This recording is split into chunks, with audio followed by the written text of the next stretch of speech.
kepada sebuah motivasi bakti.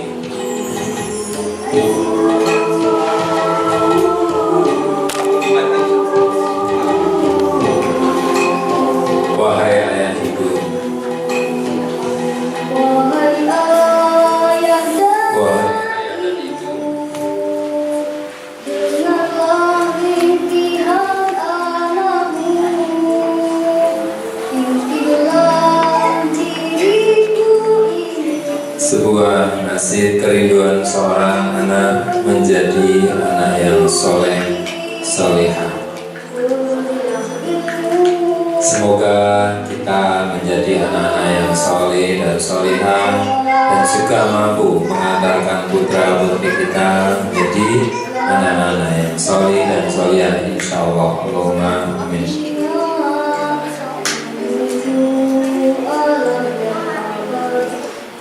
Bismillahirrahmanirrahim.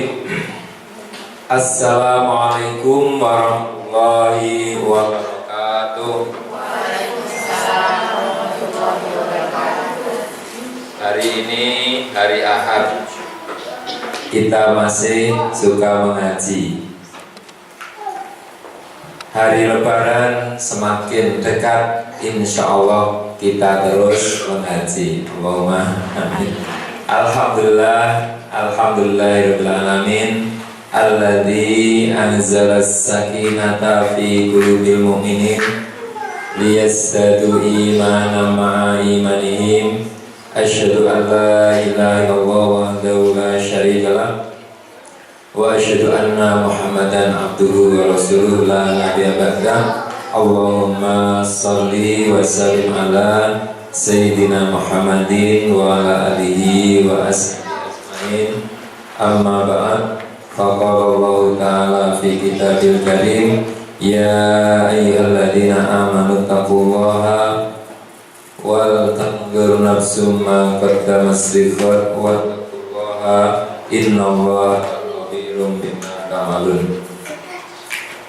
Ibu-ibu dan bapak, calon ahli surga, Allahumma amin. Kita bersyukur dipertemukan di bulan Ramadan, dan ini semoga menjadi bagian dari doa kita. Allahumma barik lana fi Rajab wa Sya'ban wa balighna Ramadan. Dulu kita di bulan Rajab sudah berdoa, bulan Sya'ban kita berdoa, dan bulan Ramadan kita sudah mendapatkannya. Semoga bulan di mana bulan Rajab bulan menanam, bulan Sya'ban bulan nyiram, dan bulan Ramadan kita akan menjadikan bulan ini bulan memanen pahala, kebaikan, dan keberkahan. Allahumma amin.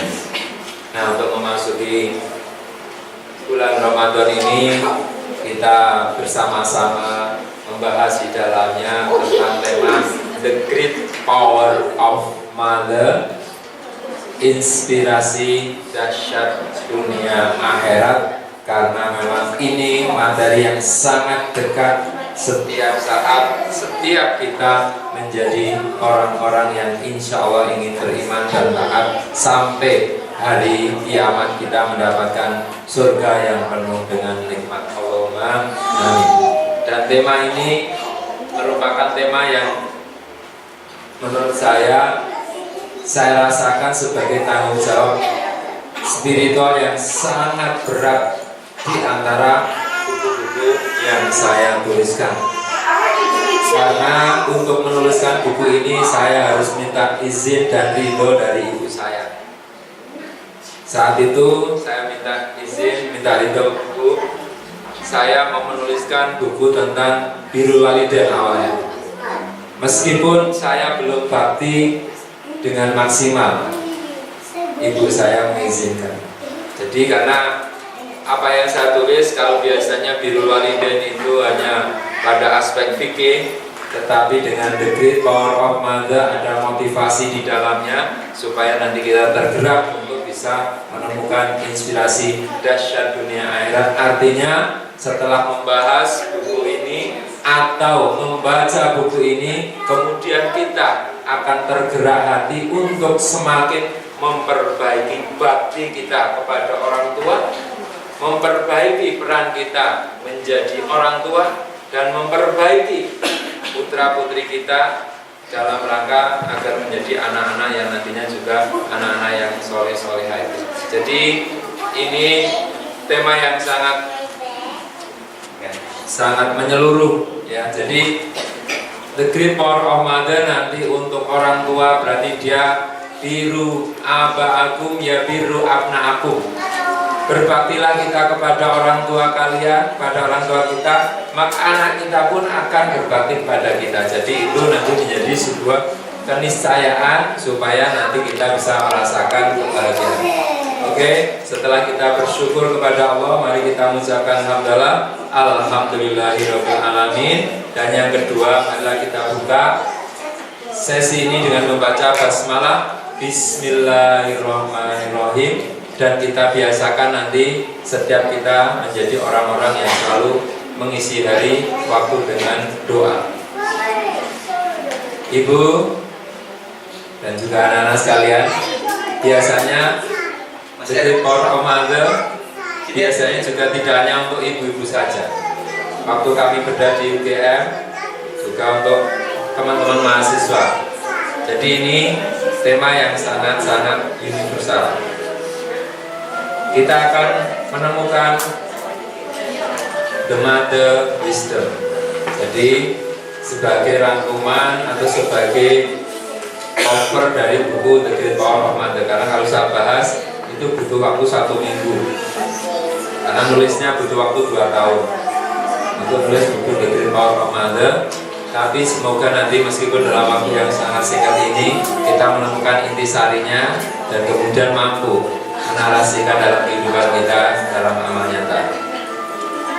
Kita akan belajar meningkatkan kapasitas diri kita, capacity building training, belajar sukses pada kearifan ibu, the great power of mother. Jadi yang kita harapkan nanti bahwa kita akan menemukan potensi-potensi terdahsyat yang kita gunakan setiap saat supaya jangan sampai ada yang terlewat momentum yang Allah berikan.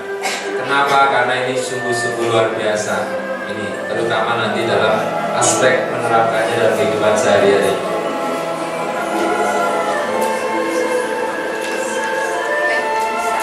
Fotonya saya foto sama istri saya supaya beda ya, suasananya. Jadi ada satu yang nanti coba selalu kita hubungkan dengan orang tua. Dan ini yang juga menjadi bagian dari bakti. Ketika kita berbuat baik, ingatlah juga orang tua kita, supaya orang tua mendapatkan pahala karenanya. Dan ketika kita hendak berbuat buruk, tidak jadilah. Karena jangan sampai orang tua kita juga terkena dosa karenanya. Karena kalau ada anak baik, orang juga anak siapa ini? Kalau ada anak jelek, emangnya bapak ibumu nggak ngajari kamu? Nah itu. Jadi kita punya tanggung jawab. Di antara bentuk bakti anak kepada orang tua adalah melanjutkan kebaikan orang tua. Misalnya orang tua sukanya silaturahim, anak membiasakan silaturahim sebagaimana orang tuanya dulu mengajarkan. Dan ini yang perlu kita didikkan. Jangan sampai orang tua memutus tali silaturahim karena tidak pernah mengajari putra putrinya untuk bersilaturahim. Orang tua rajin membaca Al-Quran, anaknya juga akan kama tadimu tuganus. Bagaimana engkau memperlakukan, maka engkau pun akan diperlakukan. Insya Allah. Jadi sebenarnya ini sesuatu yang sangat, kalau bahasa kita akui banget. Jadi kita membahas the great power of mother, itu nanti menjadi bagian dari cara kita memperbaiki kualitas spiritual kita. Maka the mother, wisdom and spirit yang kita dapatkan dalam hidup kita. Dan pada akhirnya kita akan bersama keluarga meraih surga. Ini belum jadi buku. Jadi baru bersama ayah meraih jannah, the great power of mother. Dan semoga nanti episode berikutnya Allah alam apakah masih ada umur atau tidak. Tapi yang jelas saat terbaik adalah saat kita segera menemukan amal yang bisa kita lakukan pada saat tersebut. Ini jadi rangkaian dari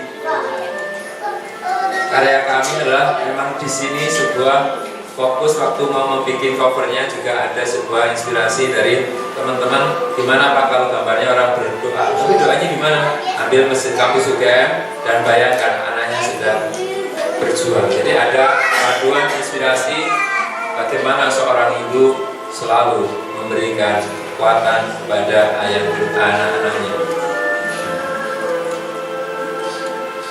Nah, ini salah satu harapan terbesar kami ketika buku yang kami tulis mengantarkan pembacanya terhidayai atau tersemangati, terinspirasi untuk pergi ke Tanah Suci. Pernah ada seorang teman di malam hari, kalau di sana masih sore, Mbak Isa, di tempat saya sudah jam 12 malam, dia nelpon, Ustaz, saya sedang berada tawaf di Baitullah. Kira-kira doa apa Ustaz yang mau Ustaz titipkan supaya kami ajarkan di Baitullah? Karena dia membaca buku The Great Power of Mother dan kepingin mengamalkannya, kemudian saya titip doa, tolong doakan saya juga bisa pergi ke Baitullah. Masya Allah. Nah inilah maka kita berharap nanti siapa yang membaca, menerapkan, mengamalkan, mendakwakan konsep The Great Power of Mother atau Birrul Walidain akan juga mendapatkan kebaikan, keberkahan, dan akan dimudahkan untuk pergi ke Jannah. Allahumma amin. Dimulai dengan pergi ke Mekah, Medina, Arafah, dan sampainya nanti ke Jannah. Allahumma amin. Ini jadi buku ini sambung nyambung menjadi sebuah kekuatan yang akan menggerakkan kita menuju ke surganya Allah Subhanahu wa Ta'ala. Jadi itu, dan itu royalti terbesar seorang penulis bukan harta yang banyak, tapi ketika mampu mengantarkan kepada hidayah Allah. Dan termasuk royalti buat ayah ibu ketika nanti apa yang kita kerjakan menginspirasi buah hati untuk kemudian semakin berbakti, berprestasi sampai dia meraih yang kebahagiaan sejati, insyaallah. Oke, kita mulai. Ya.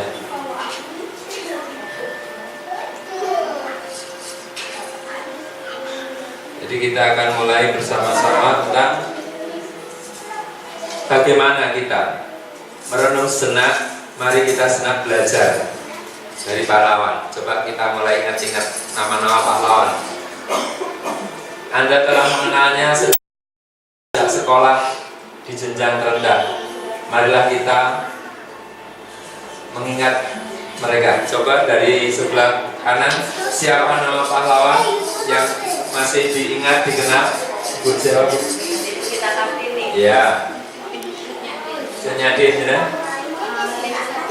Jadi Satika. Silakan sebutkan nama-nama pahlawan siapa saja. Diponegoro. Utomo. Nyadin siapa lagi? Siapa? Mangkunjo dan sebagainya. Ada yang lupa. Ada yang lupa menyebut pahlawan kita seperti Abu Bakar As-Siddiq, Umar bin Khattab, Khadijah, Aisyah. Lupa ya? Jadi kita seringkali menyebut pahlawan hanya orang yang di Indonesia. Padahal para pejuang Islam yang Salahuddin Al-Ayyubi, Muhammad Al-Fatih, Zubair bin Awam, kemudian banyak sekali. Nah ini maka dengan nanti kita membahas tema ini, kita akan memiliki perspektif yang lebih luas tentang makna kepahlawanan ini.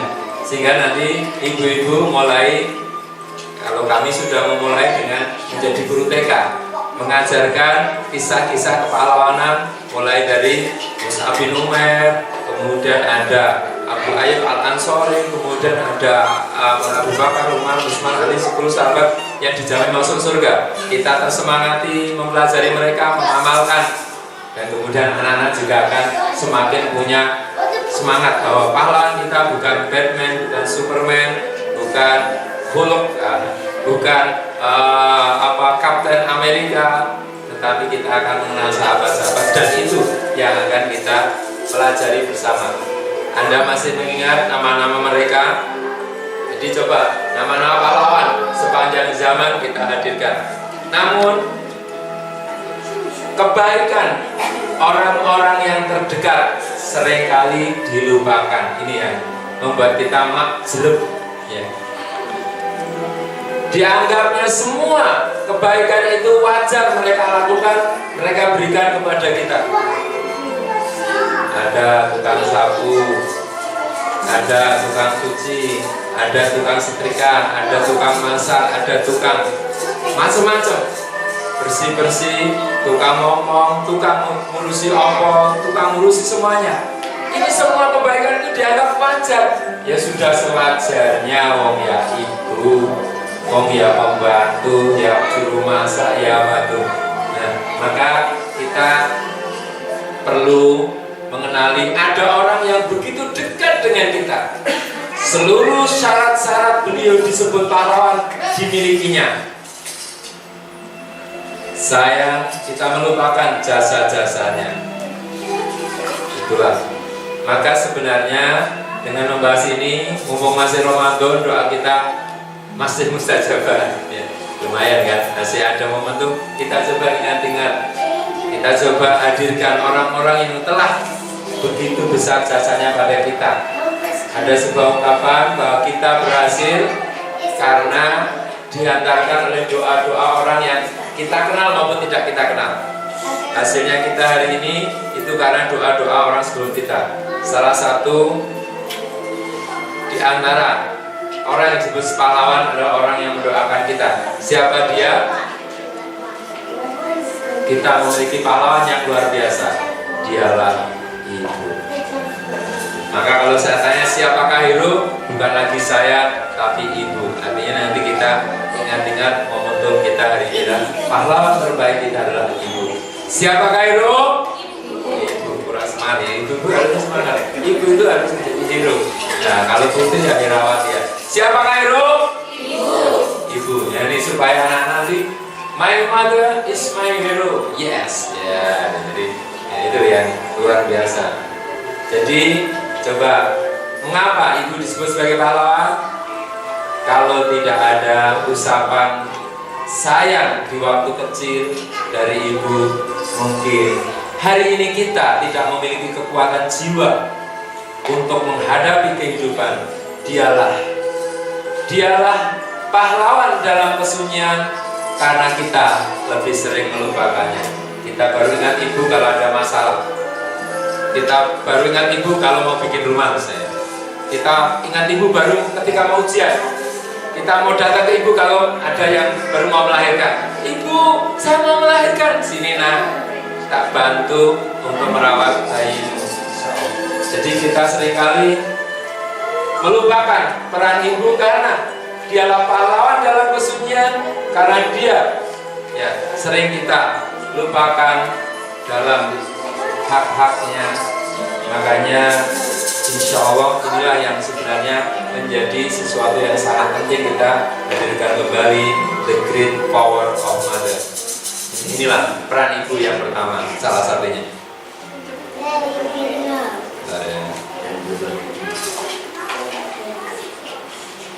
Ya, suaranya keras.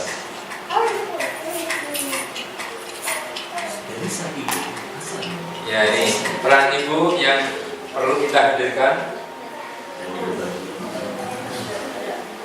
Sopan santun dan membaca Al-Quran. Ibu yang baik mengawali Quran di hati, buah hatinya dari dirinya. Hasan, apa kamu sudah baca Al-Quran hari ini? Nah, Alhamdulillah, aku sudah membacanya, Bunda. Alhamdulillah. Sudah berapa halaman? cek berapa? Hasan sudah membaca 2 halaman, Bunda. Bersyukurlah kepada Allah. Besok ditambah lagi baca Al-Qurannya, Hasan. Jadi setiap hari ditambah 9 halaman sampai nanti kau bisa membaca 1 juz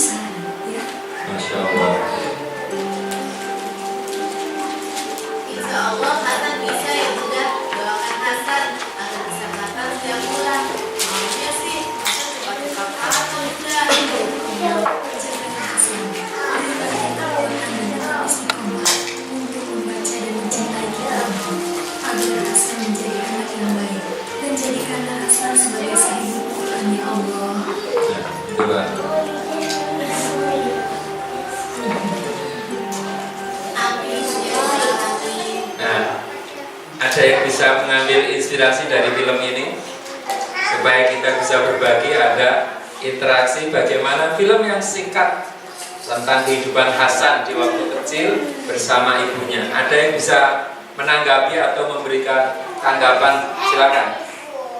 Apa inspirasi dari film ini? Karena gini, kita sudah banyak melihat film, banyak melihat sinetron, ya. Tapi mungkin yang kita dapatkan kadang-kadang bukan kebaikan.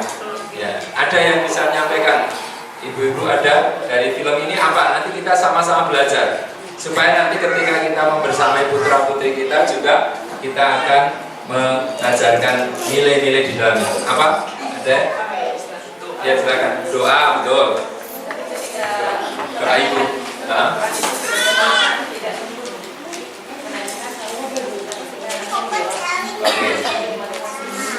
Oke.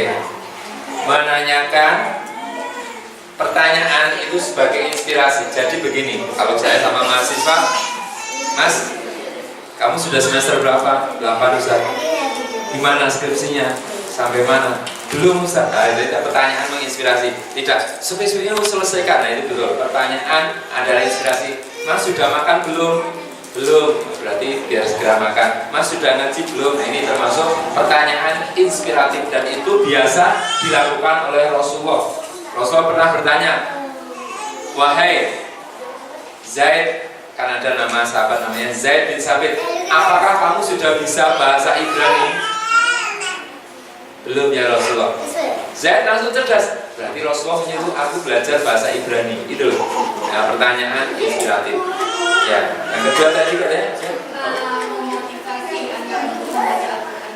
memotivasi anak untuk membaca Al-Quran. Ya, jadi ada pertanyaan ataupun pernyataan juga motivatif, memotivasi. Jadi ketika orang tua cerita tentang sesuatu, anak juga merasakan ada maksud yang digandungnya atau yang ingin disampaikannya. Coba memotivasi. Yang berikutnya, supaya nanti kita begini ibu-ibu, nanti setiap saat ada banyak sekali momentum yang bisa kita dapatkan bersama anak kita dan mengasihkan. Jadi kalau kita bersama anak-anak kita bukan membosankan tapi mengasihkan sehingga ada selalu ide. Apalagi dari film ini? Sabar dan luangkan waktu.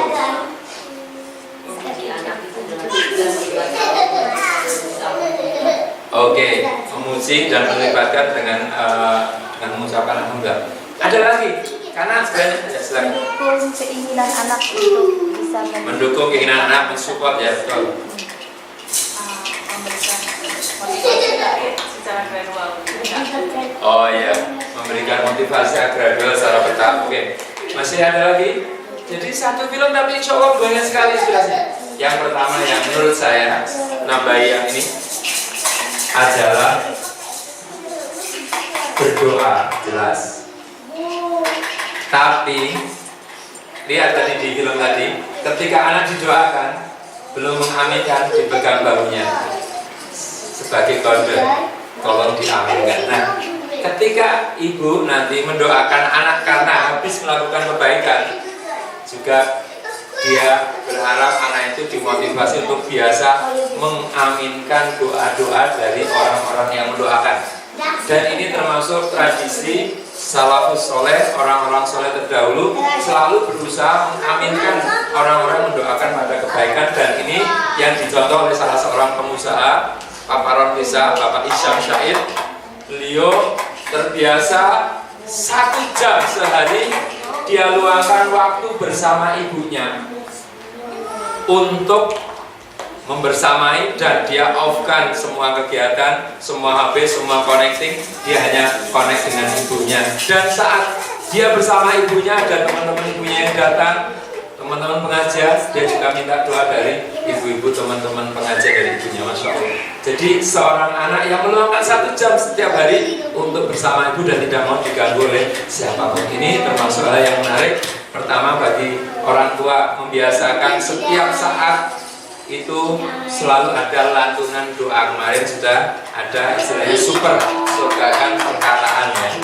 Nah, yang juga termasuk super surgakan perhatian. Nah, maka ini sesuatu yang insya Allah nanti kita rasakan. Jadi kalau buku The Great War of Mother Kalau mungkin dikatakan teori, sebenarnya juga tidak, karena itu menuliskan apa yang harus kita lakukan, kemudian setelah ditulis melakukan ya, apa yang sudah kita tuliskan. Berikutnya masih ada lagi seorang ibu setelah anaknya besar, dia kadang-kadang malah ditinggalkan anaknya. Anaknya super Kamu sibuk. bukan tinggalkan Ma. Kamu nak bawa Ma sekali. 30 tahun mak hidup sendiri mak. Nanti mak dah tinggal. Esok lusa Tuhan akan jemput mak kembali. Masa nanti biar mak di sini. Ma,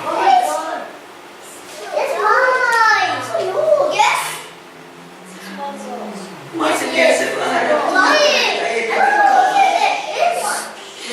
tapi di masanya kalau tinggalkan mak sudah. saya masih ada tanggung jawab di sana, Ma. Pergilah mak. Kalau itu kebahagiaan yang kau cari.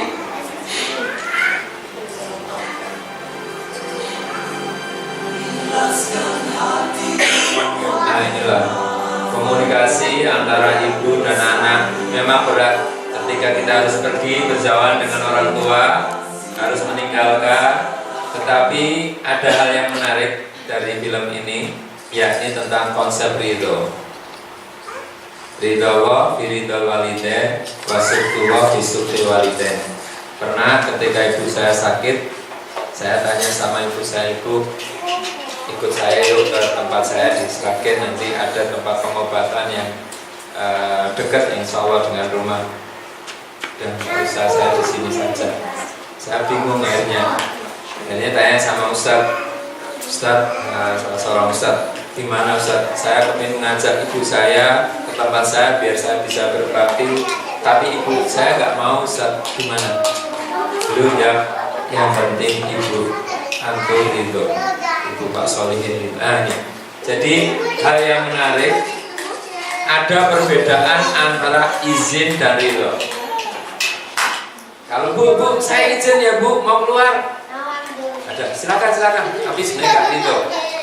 Tapi kalau izin plus ridho itu luar biasa. Jadi kita kadang-kadang anak pergi nggak izin, tapi kita ridhonya karena nih kita mendoakan, ya Allah selamatkan anak saya, jangan sampai dia ada masalah apa. Tadi dia pergi nggak izin, daripada anak sebenarnya nggak boleh dipaksa, ya memaksa diri untuk keluar, akhirnya minta izin. Ya, kalau orang tua nggak ridho malah bahaya buat anak. Maka dari film ini juga kita belajar jangan sampai orang tua, kalau kita jadi orang tua, memenjarakan anak dengan cara tidak meridhoinya.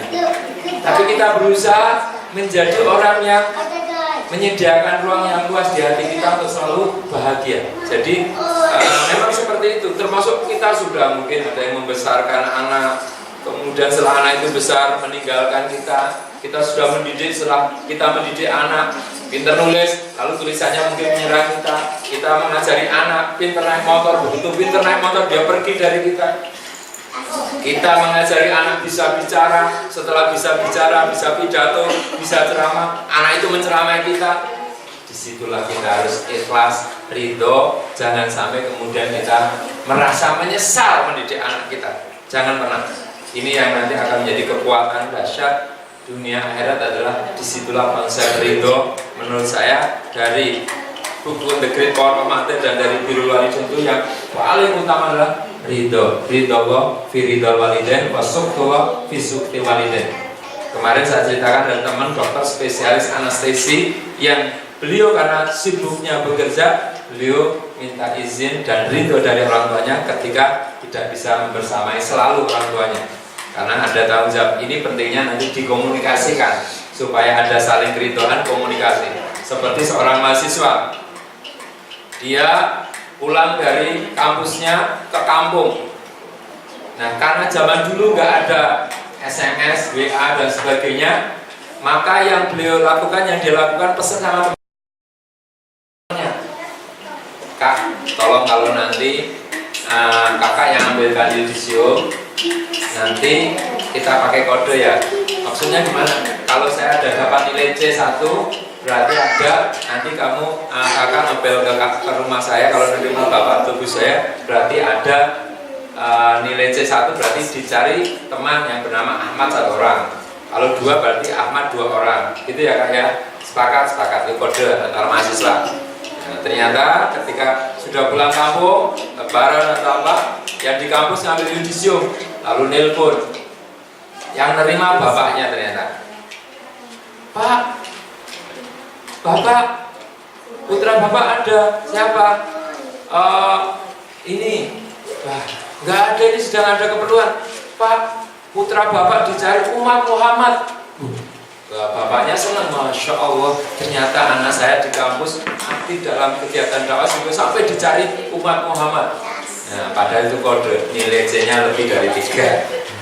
Ya, itu bahasa kode antara mahasiswa. Tapi orang tua tidak tahu, dalam artian tidak mengapa, karena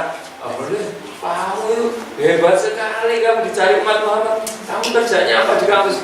Ya, jadi jaga spon Pak, jaga misi dan kebun. Oh ya, alhamdulillah. Nah, ini. Jadi ini perlu juga kadang-kadang orang tua berdoa. Berdoa maksudnya baik, tapi cara mengungkapkannya keliru. Ya kita mengaminkan yang dimaksud hatinya, mungkin meskipun ucapannya kadang keliru. Ya termasuk misalnya, ya Allah, semoga anak saya mendapatkan nilai yang cukup. Anaknya kan, aduh kok ibuku doanya cuma nilainya cukup kan C. Harusnya kan baik, B atau A istimewa. Tapi anak ini doakan, amin, semoga yang dimaksud itu nilai yang cukup baik sekali ya, istimewa. Nah ini cara kita memahami kalimat orang tua, kita tidak sakit hati, dan juga ketika kita jadi orang tua tidak juga mudah sakit hati. Saya pernah ketika anak saya sudah kuliah semester 6. Ketika dia masih SMA, pergi ke kampus, ke sekolahnya, pagi-pagi sudah hampir terlambat, naik motor ngebut, tentu orang tua kaget. Nah, orang tua kaget itu harus melawan amarah dengan mendoakan Allahumma yassir lana fi kulli amrina. Jadi makanya nanti kita melatih spontanitas kita, apa yang dilakukan anak kita baik atau buruk, tapi orang tua meresponnya dengan baik, artinya dengan cara mendoakan. Nah ini yang harus kita biasakan. Misalnya anak kita naik ke atas meja, kita doakan semoga menjadi orang yang bermanfaat dunia akhirat, Allahumma amin. Atau anaknya naik meja, kursi dan sebagainya, semoga engkau jadi imam besar Masjid Medina, Allahumma amin. Itu ya. Jadi selalu ada kebaikan.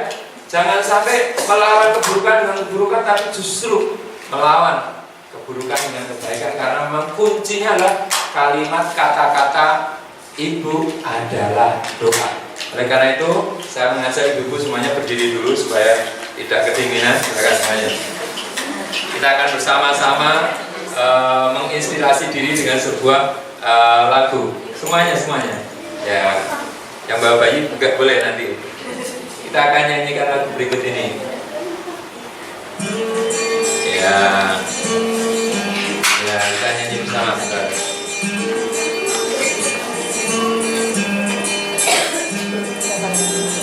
Ya, ibu boleh ikut nyanyi, Adi? Boleh.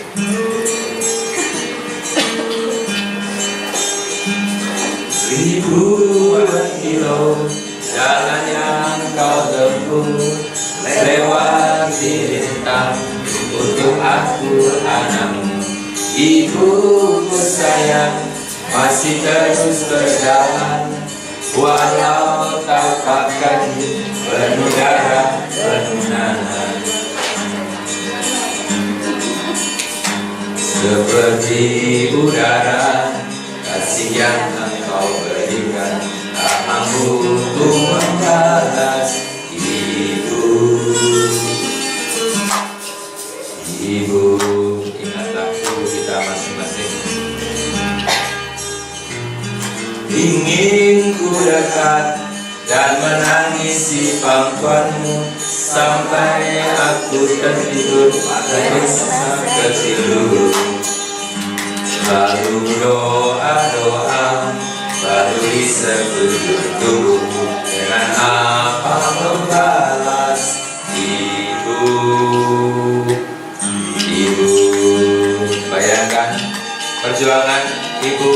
sungguh luar biasa mengantarkan kita sampai hari ini dengan doa-doa, dengan keridhaan, dengan kasih sayang.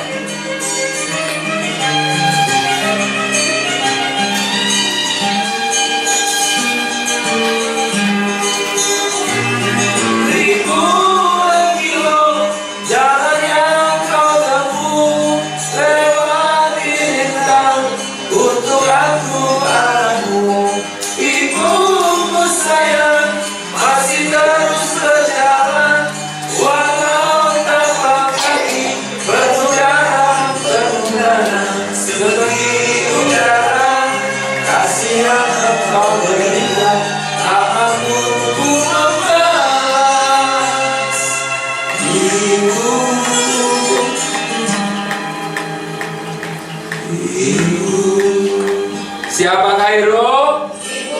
Ya, silakan duduk kembali. Nah, itulah. Jadi kita coba menemukan pahlawan di dalam rumah kita, yakni Ibu. Nah, sekarang langkah-langkahnya. Jadi kalau kita sekedar mengetahui Ibu sebagai pahlawan, oke, yes. Tetapi yang ingin kita lakukan bukan sekedar di situ, tapi kemudian menemukan inspirasi yang kemudian mampu kita lakukan dalam rangka mengantarkan diri kita menjadi orang-orang yang bisa bermanfaat buat keluarga kita. Ini yang lebih penting. Karena banyak orang punya potensi tapi tidak tahu potensinya, atau tahu potensi tapi tidak mau menggunakan potensinya, atau tahu potensinya mau menggunakan potensinya tapi tidak mampu. Nah, maka ini, mari kita bersama-sama temukan adakah sesuatu yang inspiratif yang Anda kenal dari Ibu ini. Karena dengan cara ini nanti kita akan mampu mengembangkan potensi kita lebih baik, sehingga kita tidak menyia-nyiakan apakah itu doa kita, apakah itu kasih sayang kita, perhatian kita, kesungguhan kita. Bahkan banyak ibu-ibu yang rela mengorbankan karirnya karena lebih fokus pada anak-anaknya. Karena karir terbaik seorang ibu, seorang wanita adalah juga menjadi ibu. Nah, maka silakan kita mulai. Jangan sampai kita kehilangan momentum. Mumpung kita di bulan Ramadan, tuliskan pelajaran-pelajaran menarik yang Anda peroleh dari ibu. Silakan. Coba kita ingat. Karena pengajar, kalau kita ngaji biasanya hanya isinya teori, tetapi kita berharap hari ini kita akan menteorikan apa yang kita dapatkan, kemudian setelah itu mengamalkan. Mungkin berupa apa?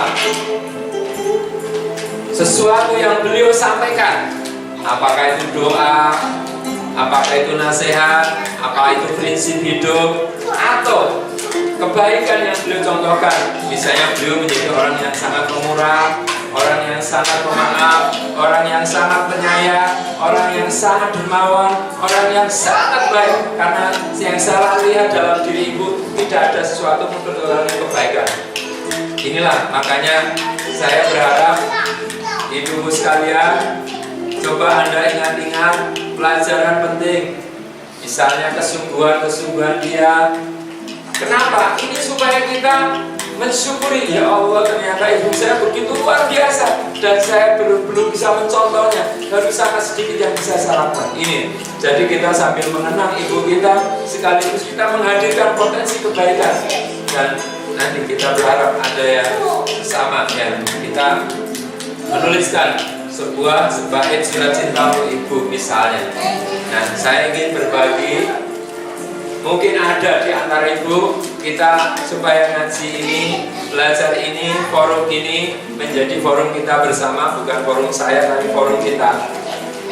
Silakan, mungkin ada yang bisa menyampaikan pengalaman-pengalaman, kesan-kesan ataupun nasihat-nasihat atau doa dari ibunya yang bisa di share di sini bersama. Coba, saya kepingin ada di antara ibu-ibu yang menyampaikan. Saya berharap itu nanti bisa menjadi sesuatu yang bermanfaat buat kita maupun orang-orang yang selanjutnya. Ada yang menyampaikan pengalaman? Saya kasih pemantik dulu sebentar. Saya teringat, coba nanti ibu ingat. Tadi saya dalam perjalanan juga cerita Ustaz Yusuf.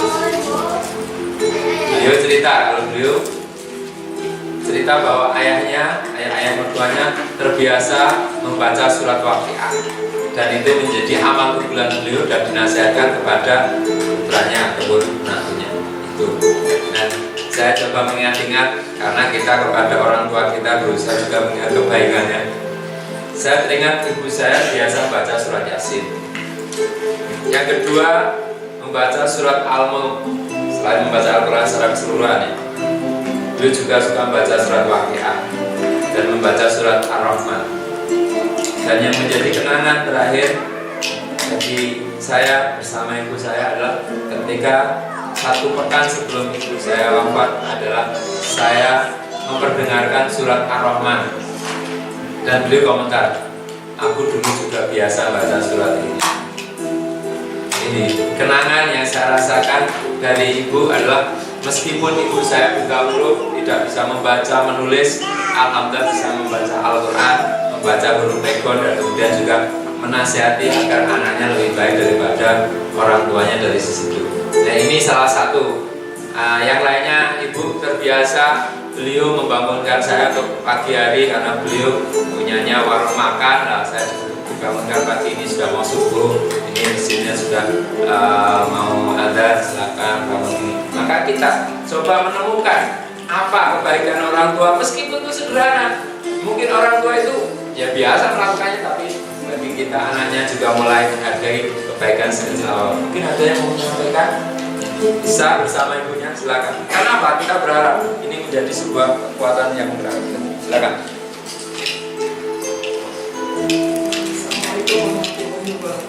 Waalaikumsalam. Umi saya sudah meninggal, Ustaz. Jadi ketika diberikan materi ini, sungguh luar biasa penyesalan yang ada pada diri saya. Menyesal sekali. Umi saya adalah seorang yang sangat sederhana. Walaupun punya kelebihan, tetapi sering menasihati kepada anak-anaknya. Jangan pernah menumpuk harta. Berikanlah harta kepada orang yang semestinya diberikan.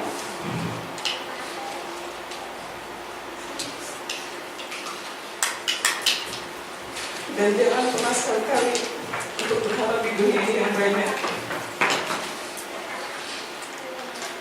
Kebanyakan amal mustahil, karena Tuhan akan membantu nanti. Dan Umi saya juga sering membaca surat Al-Waqiah. Dan sungguh luar biasa sederhananya sampai ketika meninggal pun dia tidak mengusir punya banyak apa-apa, Ustaz. Jadi ketika ada rezeki dari anak-anaknya selalu dibawa kepada orang-orang yang tidak mampu dan diberikan kepada untuk membuat mereka bahagia. Jadi mungkin pesan saya kepada semuanya masih ada bahagiakan aku, karena benar-benar kunci surga kita ada di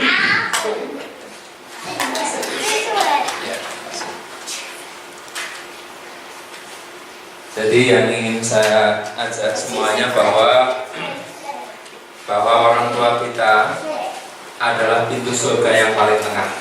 Terserah mau kita ambil atau mau kita sia-siakan. Maka dari itu yang masih punya orang tua hari ini segeralah nanti menyampaikan pertama terima kasih. Yang kedua ya mohon maaf kalau kita masih banyak kesalahan, kesilapan, kekurangan. Dan yang ketiga minta ridhonya. Kenapa? Karena memang sebesar apapun bakti kita tidak akan pernah bisa membalas kebaikan orang tua kita. Tapi tidak kemudian kita mengklaim kamu nak seberapa besar baktimu pada aku belum bisa balas kebaikanmu, jangan.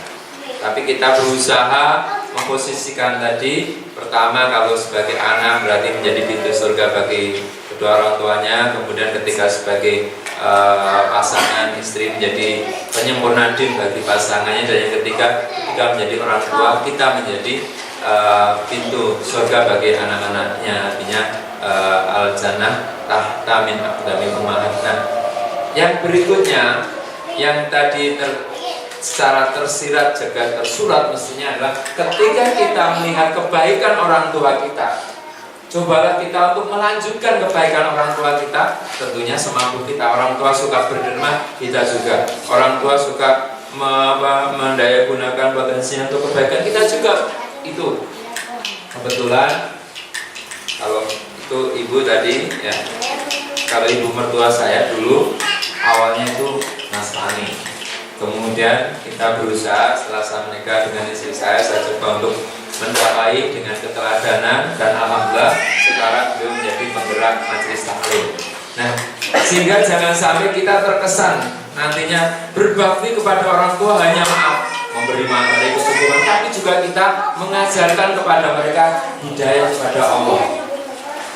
Artinya mengajar mereka agar nanti beribadahnya semakin baik. Ini termasuk bagian dari bakti. Seperti yang dilakukan oleh Umar bin Abdul Aziz. Dia pernah suatu hari ketika habis menyelesaikan urusan tata negara, ngurusi pemakaman khalifah sebelumnya, tiba-tiba Umar bin Abdul Aziz lelah. Lalu ketika lelah dia pesan sama anaknya, "Nak, saya tak istirahat.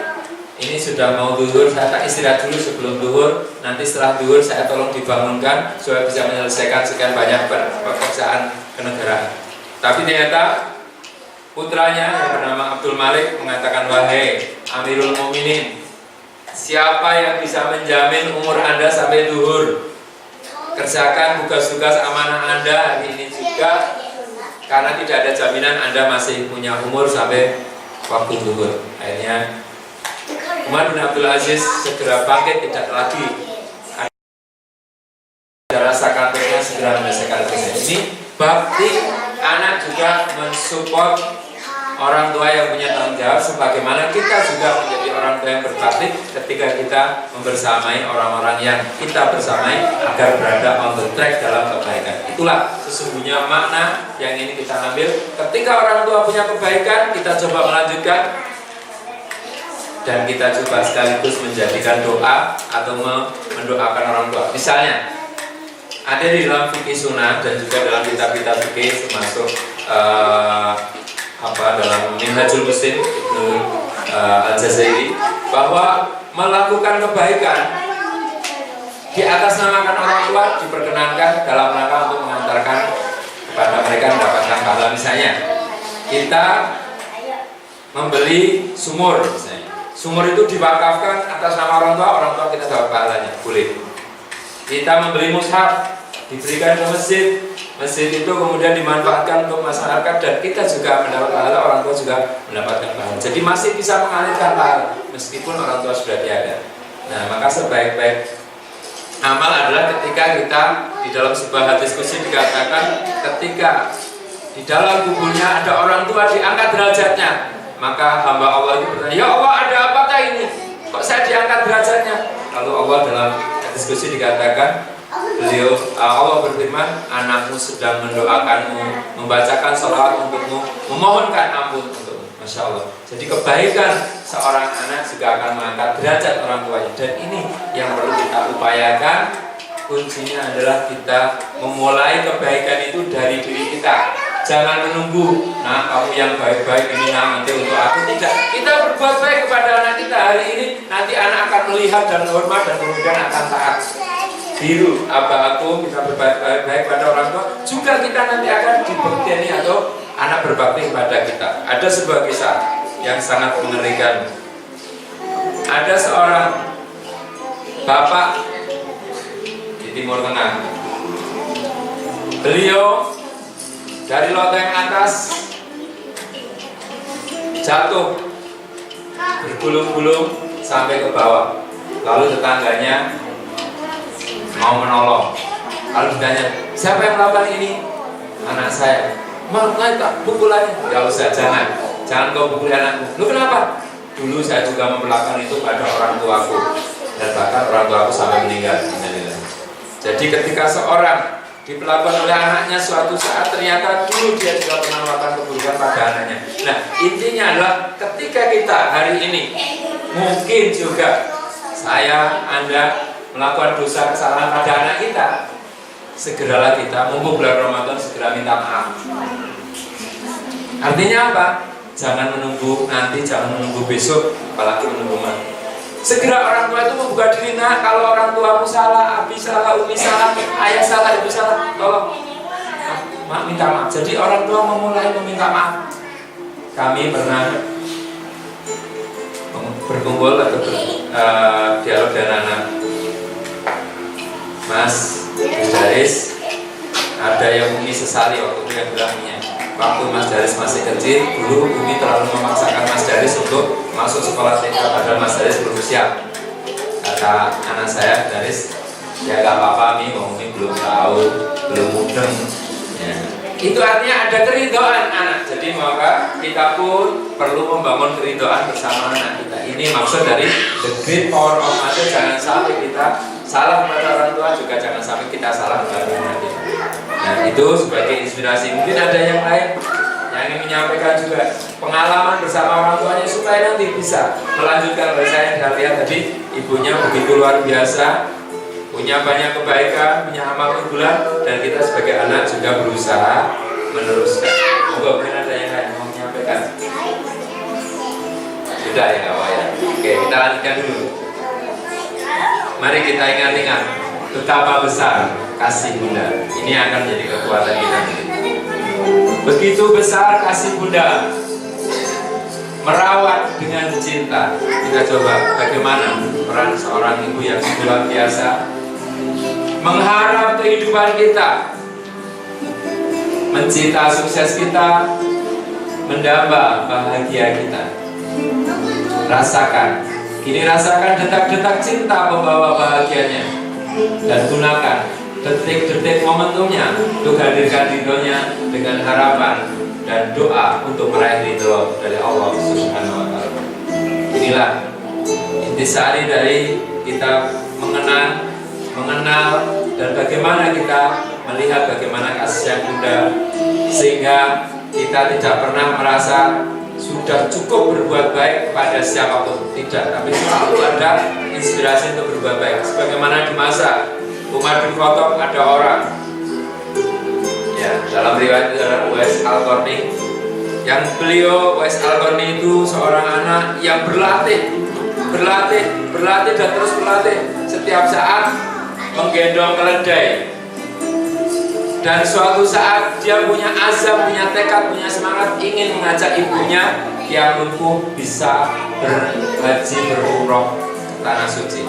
Karena sudah latihan bertahun-tahun, akhirnya dia bisa menggendong ibunya berangkat dari negeri yang sangat jauh sampai ke Mekah, Madinah, waktu itu di Mekah. Nah, kemudian beliau ya Uwais selalu menjaga ibunya. Kalau ibunya kepanasan, beliau menaunginya. Kalau ibunya kedinginan, beliau mencarikan kain untuk biar ibunya tidak kedinginan. Beliau selalu membawa semua keperluan ibunya dengan suka hati, dengan penuh semangat. Dan ketika beliau sudah bertawaf mengitari Ka'bah, Baitullah, sambil menggendong ibunya yang lumpuh, beliau bertanya pada Umar bin Khattab, wahai Umar, wahai Amirul Mukminin, apakah dengan ini saya sudah bisa membalas kebaikan ibu saya? Saya sudah melakukan sekian banyak hal, dan kemudian saya sudah mengajak tawaf ibu saya yang lumpuh, saya gendong. Apa kata Umar? Tidak. Kenapa? Sama sekali tidak. Karena bisa jadi saat seseorang anak berbakti kepada orang tua, yang dia bayangkan adalah kematian orang tuanya, harapannya mereka sudah kesel, sudah lelah.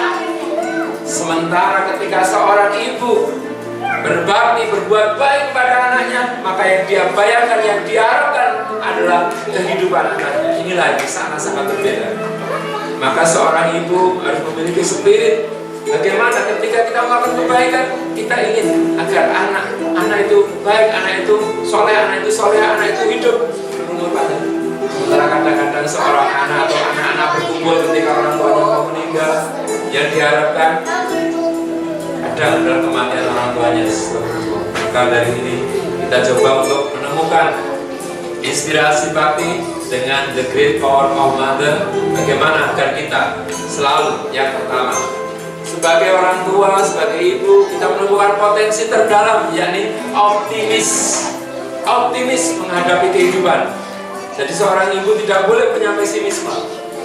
Apapun masalahnya harus yakin kepada Allah. Walladzina jahadu bina lanahdiyannahum subulana. Ini yang harus diyakinkan. Intang sulqah yansurkum wa yusabbit aqdamahum. Kenapa? Seorang ibu, beliau betapa bahagianya beliau menanti kelahiran anaknya. Susah payah ia mengandung, berdarah-darah pula ketika melahirkan. Inilah sifat dan sikap optimis yang dimiliki oleh seorang ibu. Dia tidak pernah merasa bahwa ada pesimisme, sehingga beliau akan mampu menanamkan sikap yang luar biasa. Memang berbeda dengan para ayah, karena memang kalau ibu memiliki optimisme yang luar biasa, karena beliau selalu punya harapan agar bayinya lahir dalam keadaan sehat, selamat, walafiat, insyaallah. Nah inilah maka yang perlu kita hadirkan pada diri kita. Jangan pernah memiliki pesimisme, tapi milikilah optimis menghadapi kehidupan. Dan yakinlah, ketika seorang diberi putra putri, Allah semua sudah menjamin rezekinya buat kita dan anak-anak kita. Ada kisah dari para ustaz di sebuah daerah, ketika anaknya sudah besar, ternyata rezekinya dikembalikan seperti semula. Bukan karena orang tua anak mendapatkan rezeki, tapi karena kita diberi, diamanai anak, maka Allah menitipkan rezeki lewat kita. Itu yang harus kita pahami, sehingga kita tidak merasa berjasa pada anak-anak kita. Nah, jangan macam-macam sama bapak ibu. Kamu yang membawa rezeki itu ayah ibu untuk kamu, bukan. Justru orang tua itu dititipi rezeki karena adanya anak-anak kita. Adanya anak-anak. Ini yang harus dipahami, sehingga orang tua optimis menanamkan yakinlah anak bahwa Allah selalu memberikan jalan, memberikan rezeki. Wa may yattaqillaha yaj'al lahu makhraja wa yarzuqhu min haitsu la yahtasib. Sehingga orang tua punya keyakinan, anak pun akan yakin akan jalan yang ditempuhnya. Inilah makanya jangan sampai ada ibu waktu longsor, nah kamu nggak usah sekolah tinggi-tinggi, nggak usah cari usaha jauh-jauh, udah di sini aja. Nah, tapi justru kita memberikan motivasi, memberikan support. Apa yang kamu mau raih? Ayo, ibu, apa berusaha memberikan jalan, memberikan support. Ini namanya optimis. Orang yang lemah tapi optimis jauh lebih baik daripada orang yang kuat tapi pesimis. Nah, ini yang mestinya kita tumbuhkan para ibu, luar biasa. Dan beliau tidak pernah mengharapkan balasan serta tidak mengeluhkan kondisi itu. Jadi ibu jangan mengeluh, jangan galau. Ya, apalagi curhat di media sosial, jangan. Ibu itu harus menampakkan ketegaran. Apapun masalahnya, bismillah, tawakal ala Allah. Ini yang harus kita tumbuhkan. Karena kalau ibunya mengeluh, apalagi anaknya, ibu aja mengeluh, dikit-dikit curhat sana kemari, gimana nih? Nah, akhirnya anak tidak menghargai. Ini maka pertama kita harus optimis menghadapi kehidupan sebagaimana itu tadi. Nah, persoalannya pada zona apa kita saat ini menghadapi hari-hari kita? Penuh semangat dan harapan atau ya semangat dan harapan ini tidak punya semangat ya, penuh semangat dan harapan atau dia tidak penuh semangat dan harapan. Karena ada ya, orang yang hari-harinya dia bangunnya tidak jelas. Ada anak-anak khususnya mungkin di tempat yang jauh. Kita bayangkan seorang ibu jarang bangunnya didahului anaknya. Maka kita tanya pada diri kita sebelum tanya tentang ibu kita, jam berapa bangun kita pagi ini? Apa yang Anda lakukan setelah subuh? Bayangkan para ibu kira-kira pukul berapa? Mungkin yang ada di Indonesia di telepon itu bangun jam berapa? Ternyata lebih pagi dari kita. Dan apa yang beliau lakukan sejak pagi? Itu saya tanpa ini ada warna merah ya. Nah, beristirahatkan. Jadi kalau ibu tidak kepikiran baru subuh kesel tak tidur dulu ya. Jadi ibu telah memberikan pelajaran yang penting bahwa yang dimaksud ribuan kilo bukan kilonya ke sana-sana, tapi kilonya ke sini-sini itu di dalam rumah sudah ribuan kilo. Itu dari tempat tidur ke dapur, dari dapur ke sumur, kemudian muter gini dan sebagainya. Itulah pengalaman yang luar biasa. Berikutnya, apakah kita the winners atau the winner? Pemenang atau pecundang? Tergantung bagaimana cara kita mengisi. Para pecundang, dia sukanya menyangkal, ngeyel, ya, membangkang. Yang kedua, kemauannya lemah, tidak ada gairah, tidak ada semangat, lalu instan, tingginya yang serba cepat, tidak mau berusaha dengan tepat, dan mengeluhkan kondisi terburuk.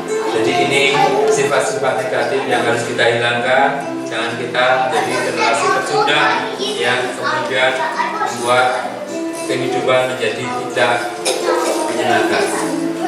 Atau kita the winner. Siapa dia? Dia adalah orang yang berkeyakinan kuat.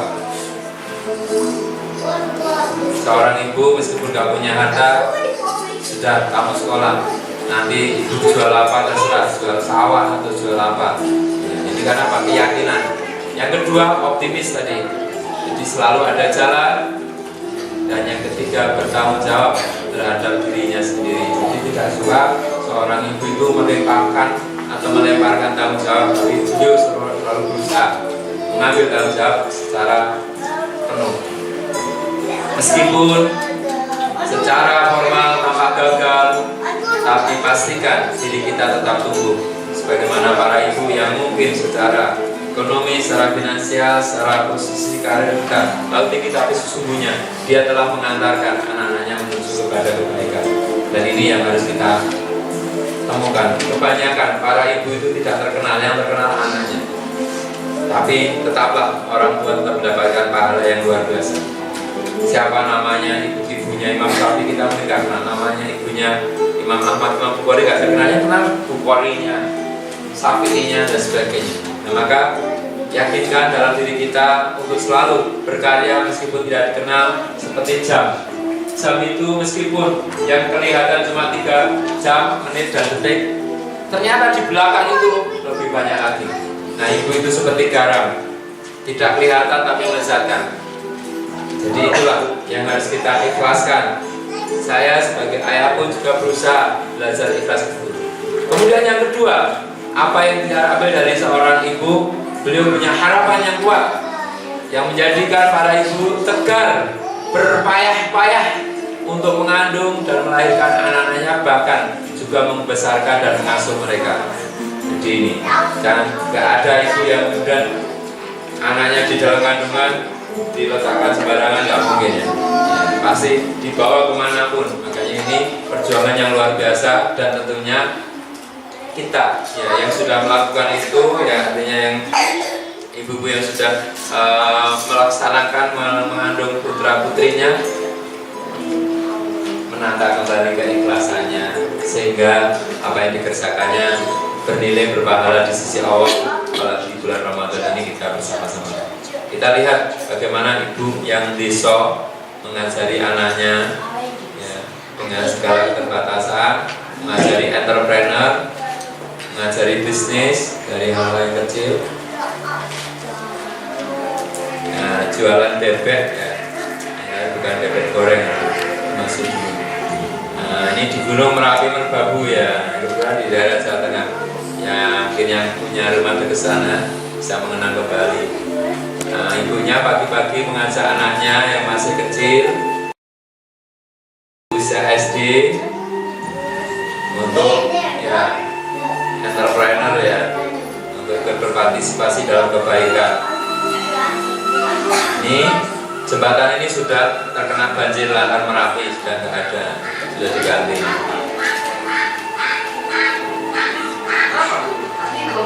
Oh ini ya, ini ya.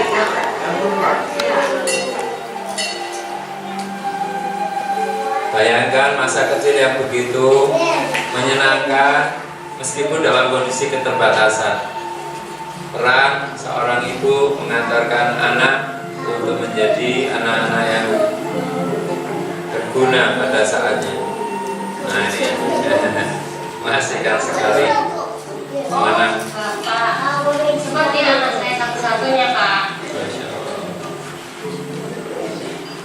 Namanya Soleh. Kalau saya Solihin itu bukan teman saya.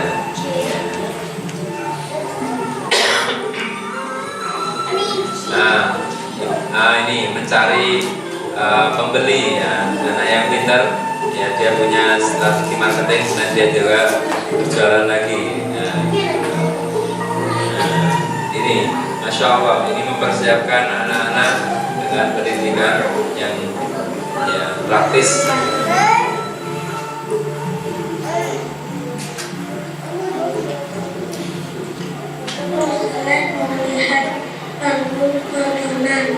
Ibu juga ingin pergi lihat, Nak, tapi ibu tidak ada duit. Nanti ibu usahakan ya. Ya, ini kayaknya pengen nonton konser Waihan ya. Jadi anak kecil di Magelang pengen nonton konser Waihan.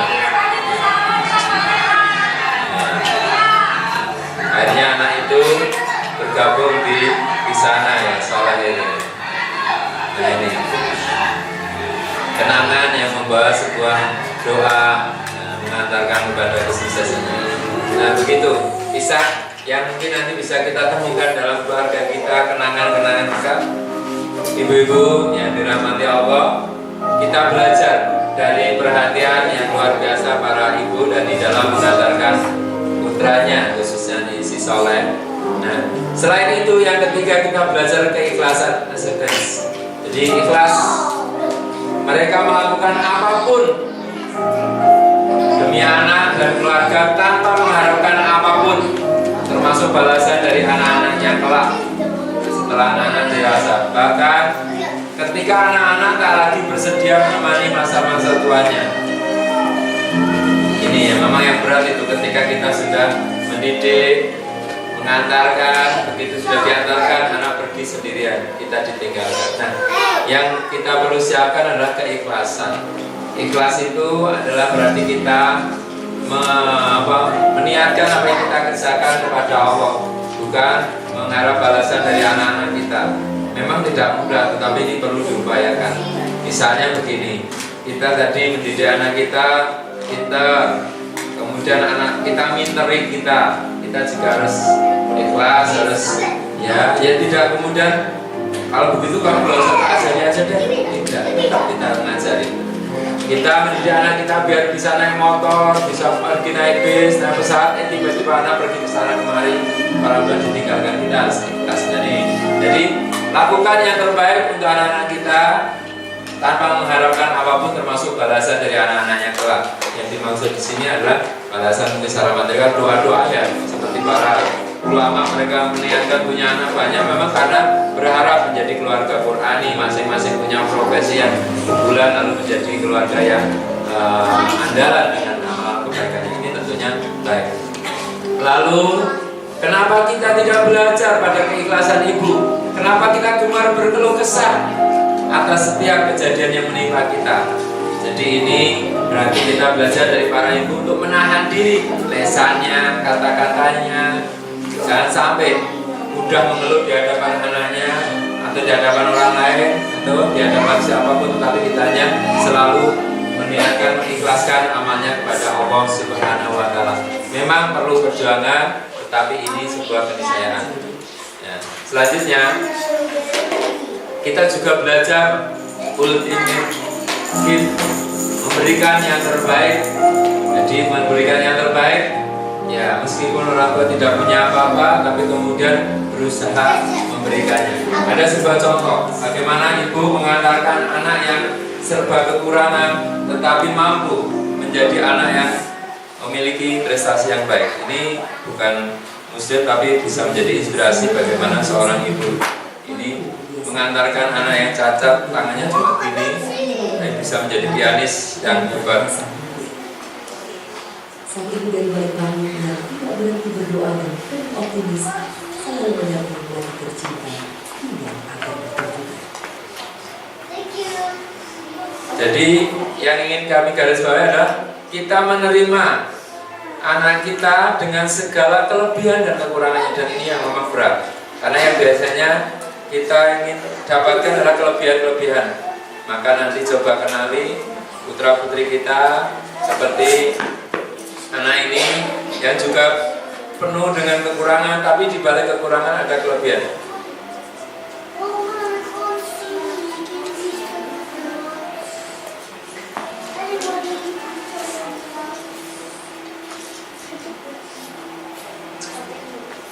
Di akhir, sebuah mukjizat dari Sang Kuasa yang lahir dari kedua hati Sang Ibu, yang mengajarkan kita akan kekuatan cinta dan betapa indahnya cinta bukan bisa dibawa ke siapa saja.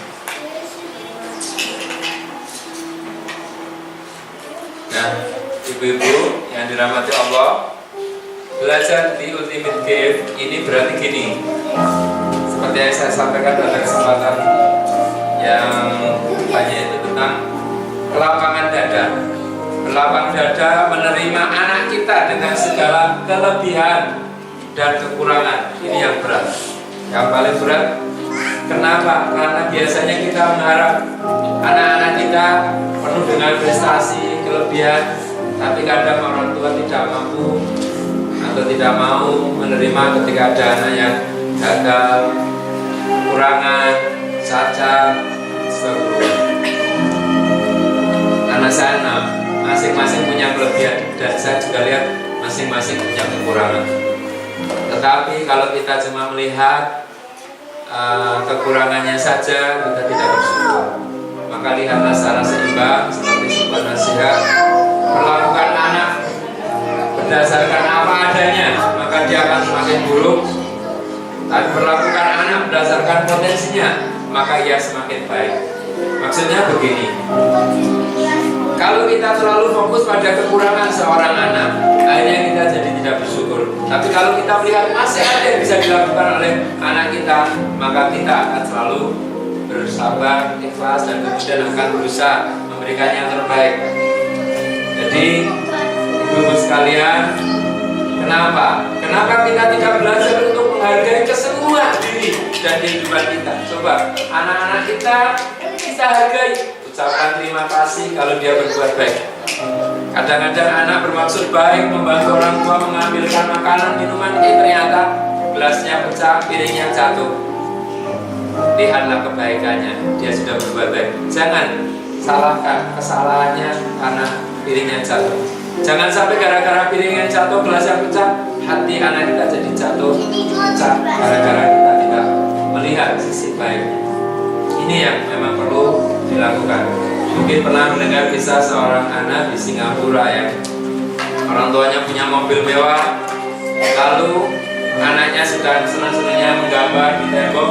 Suatu saat menggambarnya di mobil mewahnya, dan ketika menggambar di mobil mewahnya penuh dengan coret-coretan, lalu pamer sama ayah, ya bagus ya ini gambarnya.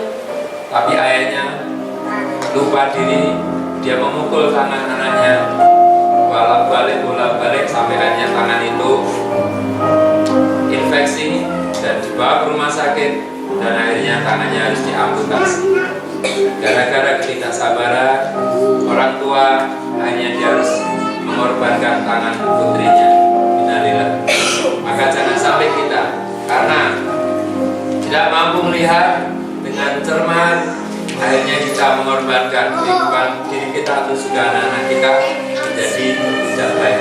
Inilah yang sebenarnya perlu kita pelajari sehari-hari dari The Great Power of Mother. Yang berikutnya, yang ini saya rasakan sangat-sangat luar biasa, tentang ketulusan doa. Karena anak ini datang, ada seorang anak durhaka, seorang ibu datang, masih juga menyimpan ruang yang luas di hatinya dengan ketulusan doa. Tak pernah tahu. Kisahnya di Kuningan. Kisah nyata, seorang anak usia muda, usia mahasiswa, datang ke seminar kami di Great Power of Mother. Dia mengatakan, Ustaz, mohon doanya Ustaz, saya supaya bisa istiqomah. Dulu saya itu anak yang nakal, saya anak yang suka melakukan banyak keburukan. Semua keburukan saya lakukan sampai saya terkena penyakit dalam internal itu. Sampai divonis oleh dokter tidak akan sembuh. Tapi alhamdulillah Ustaz, ibu saya mendoakan dan akhirnya saya disembuhkan. Tapi setelah sembuh saya pergi lagi untuk melakukan keburukan, saya naik motor. Akhirnya jatuh dari motor dan kemudian muka saya rusak oleh dokter spesialis kulit. Divonis bahwa saya tidak akan sembuh, tapi ibu mau merawat, mendoakan, terus menyayangi, dan alhamdulillah saya sembuh. Saya tanyakan bagaimana Ustaz agar bisa istiqomah tetap dalam kebaikan. Jadi yang perlu kita ketahui bahwa seorang ibu sungguh luar biasa. Kasih sayangnya meskipun anaknya sudah sebengal itu, tetapi beliau masih ada ruang untuk mendoakan. Maka buat anak-anak kita, marilah kita siapkan di dalam diri kita ruang yang luas di hati kita untuk selalu ada rasa bahagia dan ketulusan doa yang tak pernah tolak. Maka ada seorang ibu yang putranya 13, beliau selalu di dalam sholatnya 13 rakaat, masing-masing rakaat untuk putranya. Ini perlu kita contoh. Kalau kita punya putra berapa? Kalau putranya baru 4 ya, 4 rakaat untuk anaknya, mungkin 3 rakaat untuk keluarga, suami istrinya atau untuk bersama-sama. Nah maka monggo, kita sebenarnya punya banyak ruang, banyak kesempatan, banyak momentum untuk mendoakan putra-putri kita dengan ketulusan dan doa. Doa yang melumuri buah hati dengan iringan cinta yang tak pernah bertepi. Lalu mengapa kita tidak belajar untuk tulus memberi dengan iringan doa dan keikhlasan sebagaimana doa Imam Bukhari. Jadi Imam Bukhari pernah sakit dan sakitnya itu buta. Coba, sakit buta saja bisa sembuh karena doa ibu. Ibunya berdoa terus-menerus sehingga suatu malam sang ibu bertemu Nabi Ibrahim dalam mimpi. Lalu Nabi Ibrahim mengatakan, wahai ibu, karena doamu yang terus-menerus, maka engkau akan mendapati besok pagi Imam Bukhari sembuh dari kebutaan. Masya Allah. Jadi ibu-ibu, kekuatan doa itulah yang paling dahsyat, the great power of mother. Jangan sampai kita melupakan. Atau ibunda Imam Syafi'i maupun doa ibunda yang solihah menghadapi anak-anaknya yang durhaka. Jadi jangan sampai kita melupakan potensi ini. Setiap saat mau berbuka, saat sahur, batal sholat, dalam perjalanan, dalam hari-hari yang mustajabah, waktu-waktu mustajabah, marilah kita coba menemukan momentum ini. Nah maka the great power of mother sesungguhnya lebih kepada bagaimana kita memanfaatkan potensi yang Allah anugerahkan pada diri kita masing-masing sehingga kita pun bisa mengantarkan putra-putri kita menuju kepada kesuksesan dan kebahagiaan. Namun pada saatnya nanti ketika orang tua tidak mendapatkan balasan, juga sekali lagi harus ikhlas. Ini ada film lagi tentang bagaimana ibu yang ditinggalkan oleh anak-anak yang sukses dan akhirnya ya meninggal dalam kondisi tidak ada teman karena dia meninggal sendirian di rumahnya. Dan ini pernah terjadi hampir-hampir sama di daerah Surakarta. Ya, jadi kita bersama-sama mengenang bagaimana seorang ibu yang begitu berada 2008.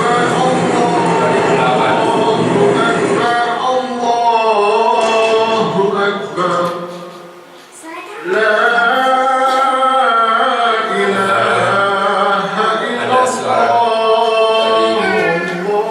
untuk anak-anak yang masa rindu masih berlalu sangat cepat sekali. Mak teringat sangat kerana hati suka sangat naik dokter. Sampai curung air mak pun dia buat naik dokter. Adik minat sangat naik dokter, tapi selalunya mak lah yang dokter adik. Dokter yang ada bila dia masa yang diperlukan. Tak apa, masih belum habis sakit, masih berjaya.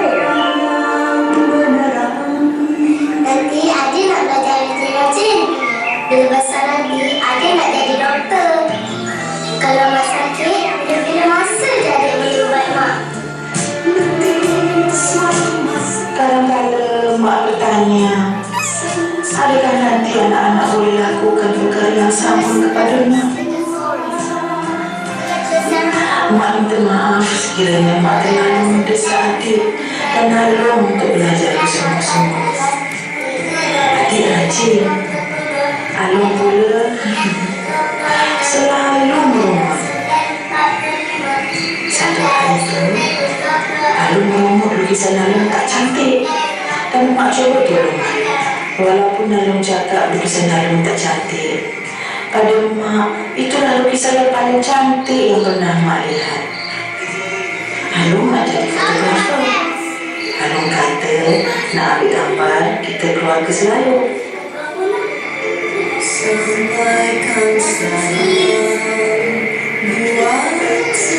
Sekarang Alung nak jadi fotografer yang berjaya, tapi itu masih belum ambil gambar sekeluarga. Sementara itu, lukisan Alung tu mak gantung dalam bilik mak. Itulah satu-satunya gambar keluarga kita yang mak ada. Masa berlalu sangat cepat. Alung dan adik dah pun berjaya. Cuma kadang-kadang bukan mak tak tahu adik dan Alung sibuk. Cuma mak ni suami sangat.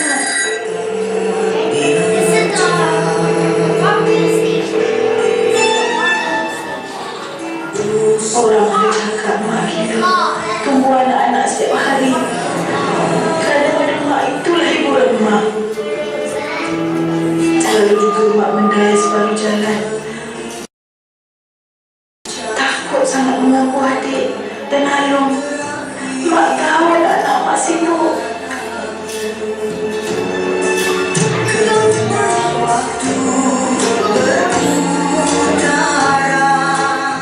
Tapi satu hari itu, mak memang terdesak.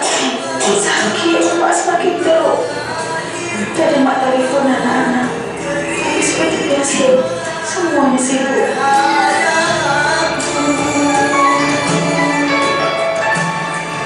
Hai mak, mak apa khabar? Sihat, cuma Mak, kenapa ni telefon balik? Ada pasien tunggulah.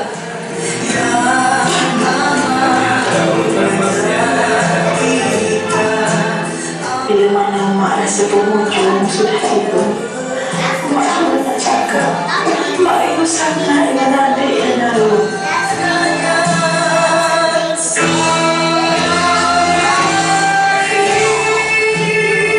Jika berdosa mak membesarkan kamu berdua, mak mohon adik dan Alung, ampunkanlah mak.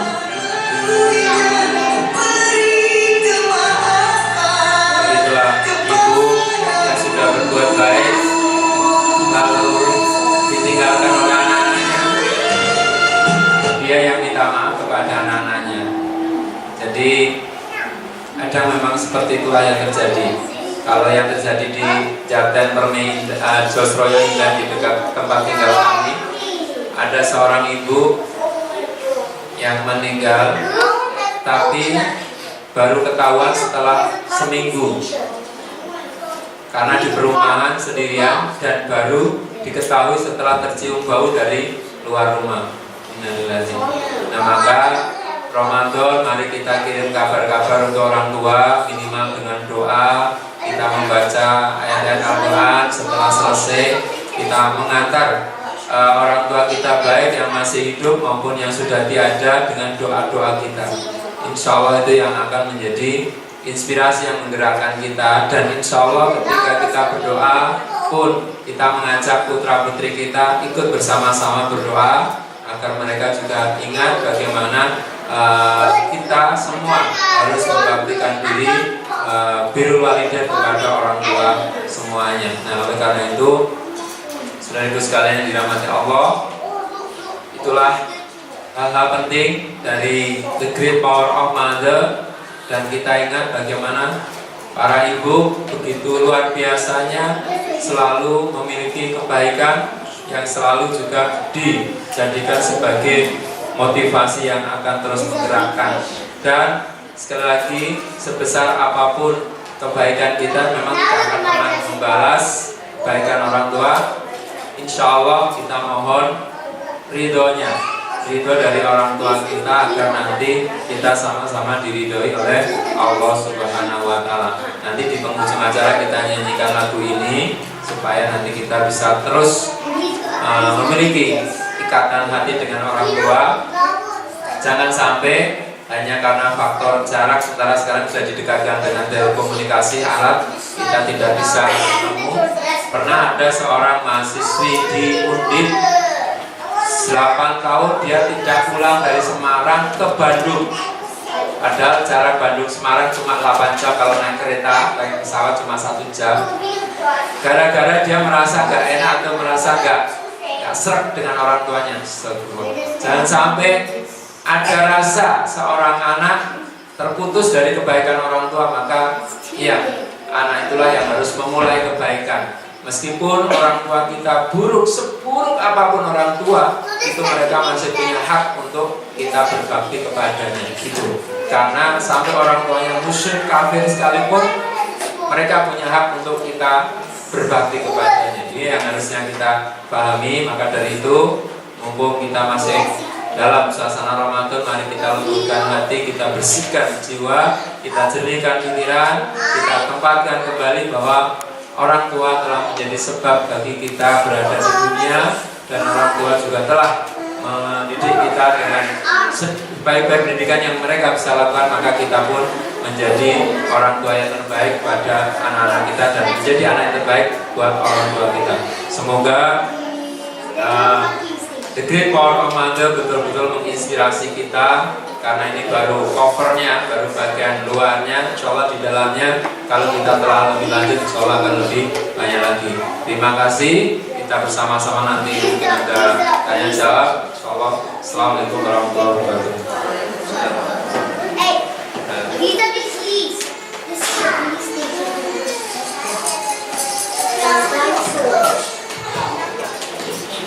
Ya, syukur juga terus. Seperti yang Pak sebutkan, insya Allah kita akan ngasih voucher bintang kafe, 1 voucher, dan juga salah satu buku ini punya sebagai hadiah untuk diberikan. Sebenarnya mau ngasih hadiah buku The Great Power of Mother, cuman mohon maaf sudah sold out, jadi nggak ada sisa lagi, insya Allah. Nah, insya Allah nanti buka pertanyaan cuma 3 aja. Nanti dari 3 itu nanti Ustaz akan milih siapa yang dapat voucher, siapa yang dapat. Karena waktu udah mungkin ada siapa yang mau bertanya? Ibu-ibu. Monggo. Kalau nggak ada yang bertanya, nanti vouchernya buat nanti. Ya ada. Oh iya, kita.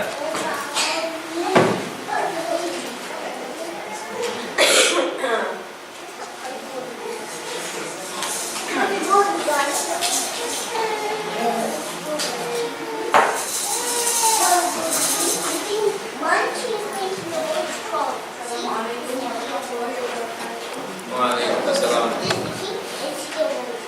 Seorang ibu itu kan harus optimis banget ya, cuman kadang kita kan perempuan itu mudah galau gitu. Itu caranya kita biar gak kebawa perasaan itu gimana Ustaz, biar selalu hampir setiap hari kita itu optimis gitu. Terima kasih.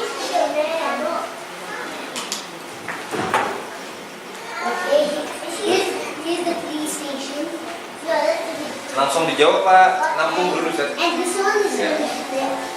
Langsung jawab dulu.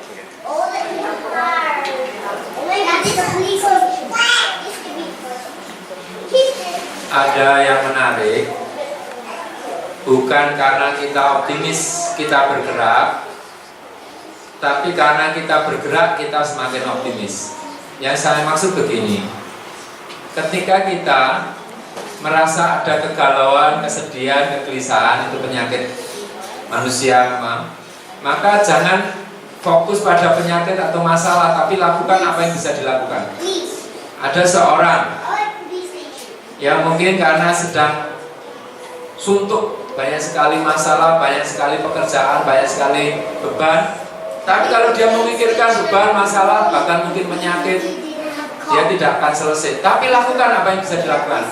Saya punya teman dokter tahun 97 divonis karena kanker ganesnya, divonis 1 tahun yang akan datang meninggal alias wafat.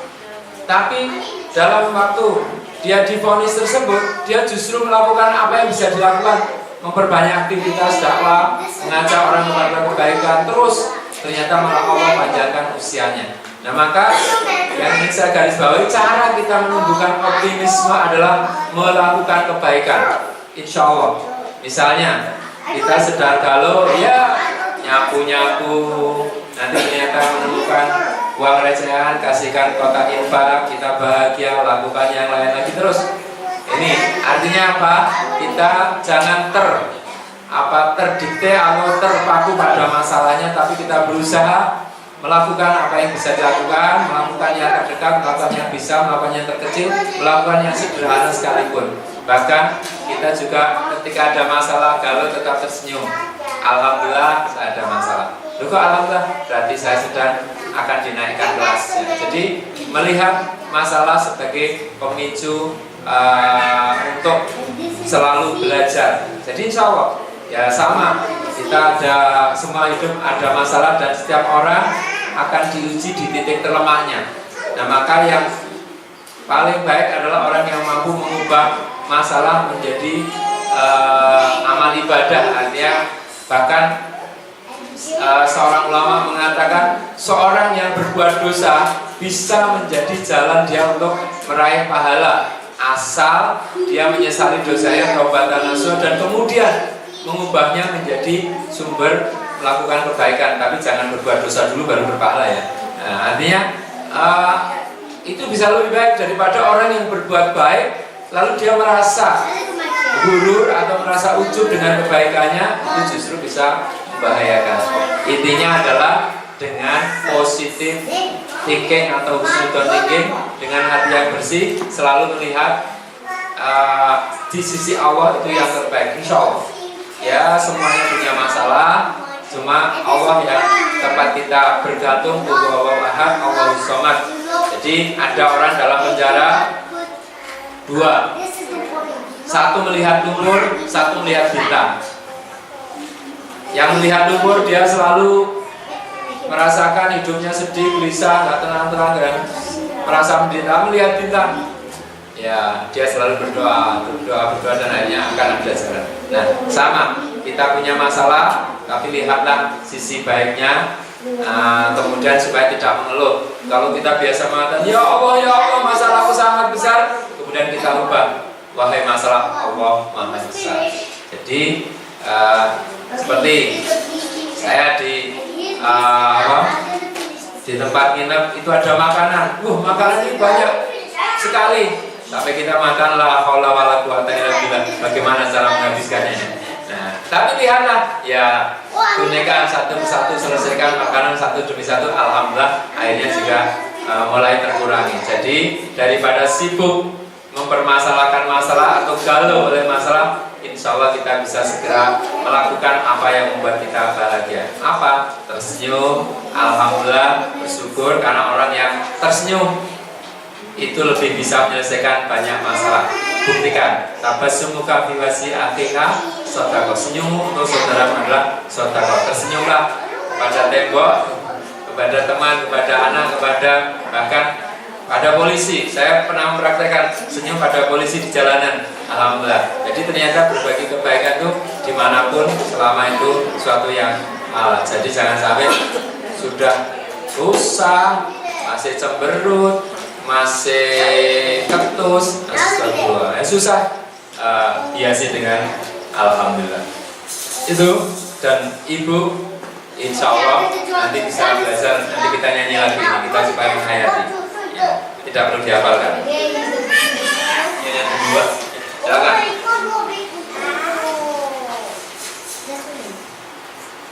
Mohon dibahas ketika ada pertanyaan yang salah.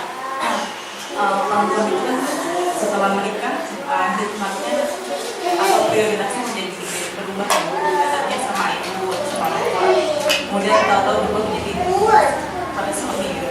Sedangkan itu selalu perfect ya, karena kita sekarang ada profesi yang dilematis, sekali posisinya masalah itu harus prioritas siapa dalam hal ini ibu atau suami kita seperti itu. Jadi kadang-kadang ya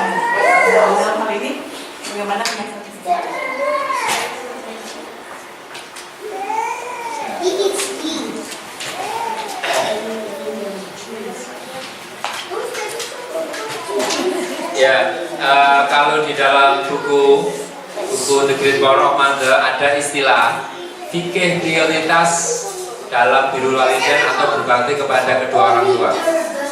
Jadi ini memang ada hubungannya dengan fikih, tapi di atas fikih ada namanya moral ataupun akhlakul karimah. Jadi begini, saat anak laki-laki, katakanlah anak laki-laki dulu, dia punya kewajiban yang terbesar kepada ibunya. Kemudian anak perempuan itu ketika sudah menikah, itu dia punya kewajiban terbesar setelah berbakti kepada Allah adalah berbakti kepada suaminya. Nah, kemudian setelah bersama-sama berbakti kepada suaminya, ya tentunya berbakti kepada kedua orang tua. Tidak berarti suami, kamu sekarang sudah berada bersamaku, apa-apa harus izin sama aku, kalau enggak bisa. Ya, tidak seperti itu juga. Ini suami yang baik ketika dia ada hak terbesar ya terhadap istrinya, artinya istrinya berkewajiban pada dirinya, tapi suami juga punya kewajiban terbesar kepada ibunya. Jadi ini kalau dalam buku saya sudah saya sebut sebagai siklus bakti yang adil. Jadi ibu itu diberi bakti atau bahasanya dibekteni oleh anaknya laki-laki, suami dibekteni oleh istrinya, dan kemudian anak itu sama-sama berbakti kepada kedua orang tuanya. Intinya adalah komunikasi dalam bakti. Nah, kemudian ada yang menarik, kalau ada bapak dan ibu datang, itu anak, katakanlah anak laki-laki, dia menyambut pertama adalah bapaknya sebagai penghormatan. Tapi kalau pelayanan dia harus melayani terlebih dahulu ibunya. Kalau itu anak laki-laki, ada memang itu dalam fikihnya. Jadi kalau anak laki-laki dipanggil oleh ayahnya sama ibunya, misalnya kalau model Madinah dipanggil mendekat dulu baru menjawab. Kalau model Mekah dipanggil langsung jawab baru mendekat. Nah, kalau dipanggil ayah ibunya, siap atau ya ayah ya ibu, dia mendekati ke ayahnya dulu misalnya sebagai penghormatan. Tapi kalau kemudian untuk melayani ibunya dulu. Ini cara melakukan atau menerapkan ilmu fikih prioritas. Jadi seorang wanita atau perempuan ketika dia menjadi istri, dia berbakti kepada suami karena ridho suami akan mengantarkan kepada surga. Nah, ketika itu dia mendapatkan bakti dari anaknya, dan suami istri itu sama-sama berbakti kepada kedua orang tua. Jadi sebenarnya tidak ada tolak belakang, justru saling menyempurnakan.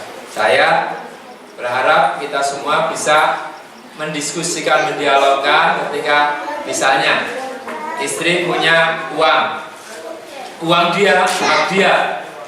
Nah, tetapi dengan sama-sama juga dengan suaminya mau diinfakkan, itu lebih baik. Tapi kalau uang itu hasil dari suaminya, itu harus seizin suaminya dalam mendaya gunakan, artinya sepakatan, tidak saklek juga. Ini cara kita nanti mengelola harta misalnya. Sama ketika istri dikasih uang oleh suaminya, lalu uang itu mau diberikan kepada ibunya, ya suaminya juga harus diberitahu ada izin dari suaminya, kemudian sama-sama saling ridho. Itu akhirnya menjadi sama-sama beramal dalam kehidupannya berjamaah yang diridhoi Allah dalam sebuah keluarga. Itu yang kita harapkan. Jadi insya Allah suami yang baik, dia juga akan mendidik istrinya agar berbakti pada dirinya dan juga berbakti kepada orang tuanya. Jadi tidak ada kamu sudah berada dalam perwalian itu kamu tidak boleh apa-apa kecuali atas izin, itu berarti juga otoriter, dan kemudian Islam tidak seperti itu. Memang ada kisah ketika ada seorang istri yang dipesan oleh suaminya tidak boleh keluar tanpa izinnya, ternyata diberitahu bahwa orang tuanya sakit. Tapi dia mengatakan pada utusan itu, mohon maaf suami saya nggak ada, saya nggak bisa keluar. Kemudian datang lagi utusan hari berikutnya, ini orang tuamu meninggal, kamu mohon pulang, ini suami saya nggak ada, gimana? Nah, artinya dia tidak bisa mengantarkan jenazah orang tuanya, dan memang orang tuanya mendapatkan ampunan karena bakti anaknya kepada suaminya. Nah, tetapi juga tidak boleh suami kemudian langsung nyetop, kamu nggak boleh kemana-mana. Nah, maka ada izin-izin, Mas, kalau saya nanti suatu saat harus pergi ke rumah ayah atau ibu, mohon diizinkan karena ada sebuah keperluan. Nah, ini komunikasi dan itu akan ada keridhaan. Di atas fikih ada keridhaan, itulah yang akan membuat keluarga dalam kebahagiaan. Nah, barangkali yang perlu kita upayakan dalam keluarga kita itu adalah sama-sama saling ridho. Jangan sampai seolah-olah bahasanya menang-menangan. Yang berkuasa adalah saya, tidak, tapi kita saling ridho untuk saling bisa mengantarkan kepada kebahagiaan. Saya kira itu. Atau masih ada satu lagi tanya? Silakan. Satu lagi. Padahal.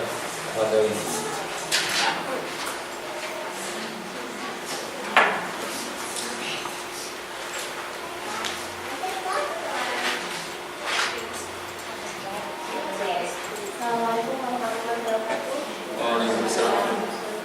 Ustaz, yang saya tanyakan terkait dengan dilema ibu-ibu masa kini, salah satunya misalnya wanita karir, nah itu bagaimana bisa membagi waktu antara keluarga dan masyarakat atau tanggung jawabnya di luar agar tetap bisa optimal sebagai seorang ibu.